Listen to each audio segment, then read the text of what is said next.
বৃক্ষ কথা।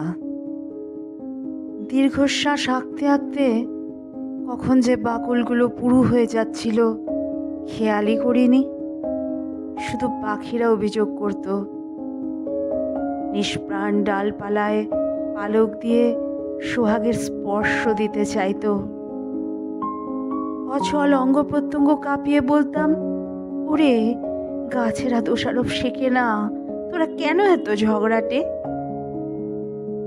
ওদের দাবিতে কিন্তু ওরা অচল, বলতেই থাকে একটা না, নিজেকে গোছাও, নিজেকে গোছাও।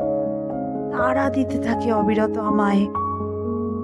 পাখিদের এটাই দোষ, জন্মগতভাবে ভীষণ কর্মব্যস্ত ওরা।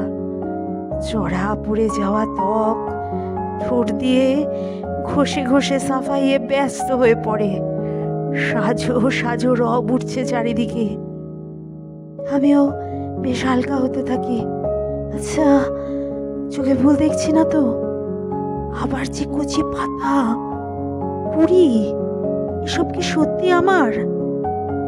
হা, কোথা দিয়ে ভেসে আসে এমন সুগন্ধি? কেউ কি ধূপ রেখে গেল?